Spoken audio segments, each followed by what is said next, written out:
Di tengah gempuran teknologi yang serba cepat, pernah nggak sih kita bertanya-tanya, apa sebetulnya arti jadi seorang guru yang profesional di zaman sekarang? Yuk kita kupas tuntas bareng-bareng. Oke, ini dia peta perjalanan kita kali ini. Kita mulai dengan melihat paradoks jadi guru profesional, terus kita hadapi tantangan besar dari AI. Dari situ, kita akan lihat ada pilihan penting yang harus diambil.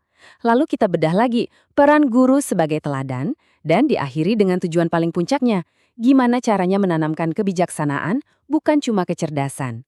Oke, kita mulai dari yang paling dasar dulu. Apa sih sebetulnya makna dari seorang profesional di dunia pendidikan saat ini? Ternyata jawabannya nggak sesederhana yang kita kira loh. Kalau kita lihat dari sisi hukum di Indonesia, gelar guru profesional itu jelas banget aturannya. Harus punya ijazah yang sesuai, punya sertifikat profesi, dan harus memenuhi 4 kompetensi kunci. Ya, mulai dari kepribadian, pedagogik, sosial, sampai profesional. Semuanya ada standarnya. Tapi ini dia pertanyaan besarnya. Apa ya, dengan selembar sertifikat di tangan, itu otomatis menjadikan seseorang benar-benar profesional di dalam kelas, setiap hari, dalam setiap interaksi dengan murid? Nah, disinilah letak intinya. Seringkali ada kesenjangan atau gap antara gelar yang tertulis di kertas dengan praktik nyata di lapangan. Profesionalisme sejati itu kan soal menghayati peran dan terus-menerus mengupgrade diri biar relevan sama kebutuhan siswa zaman sekarang. Oke, sekarang kita beralih ke topik yang lagi panas-panasnya, yang jadi tantangan sekaligus peluang luar biasa buat para pendidik. Kecerdasan buatan, atau yang kita kenal dengan AI. Saya yakin nama-nama seperti ChatGPT, Gemini, atau Copilot ini udah nggak asing lagi di telinga kita. Ini bukan lagi konsep masa depan loh. Perangkat-perangkat AI ini udah ada di sini, sekarang, dan kemampuannya wah, benar-benar dahsyat. Dan reaksi awal yang muncul gimana? Ya bisa ditebak, banyak yang panik. Seperti yang dikutip dari Dr. Wahyudi, banyak institusi pendidikan yang refleksnya langsung memblokir. Kenapa? Karena ada ketakutan kalau AI ini bakal bikin siswa jadi malas dan berhenti berpikir kritis. Kehadiran AI ini, suka tidak suka, memaksa setiap pendidik untuk berdiri di sebuah persimpangan jalan. Dan pilihannya sangat tegas, nggak ada lagi area abu-abu. Coba lihat, pilihannya itu jelas banget, diam di tempat. Yang resikonya adalah tertinggal dan jadi nggak relevan lagi. Atau yang kedua, bangkit, beradaptasi dengan perubahan ini, dan justru memberikan dampak yang jauh lebih besar bagi para siswa. Terus kenapa sih memilih untuk bangkit dan beradaptasi itu jadi sangat-sangat penting? Jawabannya sebenarnya kembali ke hakikat paling dasar dari seorang guru. Karena pertama dan utama, guru itu adalah teladan, panutan.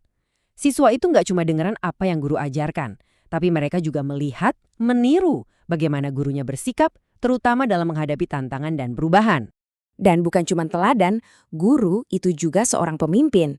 Tugasnya bukan hanya mengajar materi, tapi memimpin dan membimbing para siswanya untuk siap melangkah ke masa depan yang penuh ketidakpastian.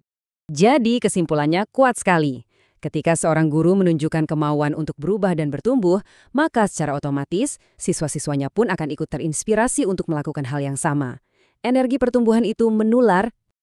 Oke, kita sampai di bagian terakhir nih. Mari kita lihat gimana semua elemen tadi pada akhirnya membentuk ulang tujuan utama seorang guru di era yang didominasi oleh AI ini. Kita harus benar-benar paham apa kehebatan AI dan di mana batasnya. Nggak bisa dipungkiri, AI itu jago banget dalam memproses informasi dengan kecepatan super. Tapi, ada hal-hal yang AI nggak akan pernah bisa ajarkan. Apa itu?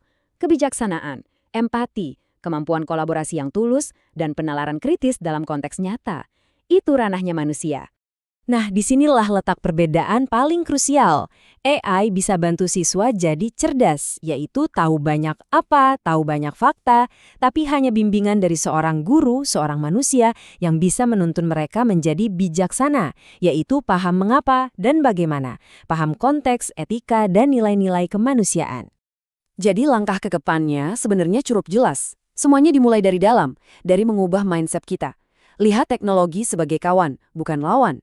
Lalu, definisikan ulang misi kita. Fokus ke kebijaksanaan, bukan sekedar transfer informasi. Tentu, kita harus terus belajar. Dan yang terpenting, jadilah teladan dari perubahan itu sendiri. Pada akhirnya, ini adalah pertanyaan reflektif untuk kita semua. Di tengah dunia yang dibanjiri oleh informasi tak terbatas, bagaimana kita sebagai pendidik bisa menunaikan tugas paling mulia kita? Membimbing generasi penerus untuk menjadi manusia yang tidak hanya cerdas otaknya, tapi juga bijaksana hatinya.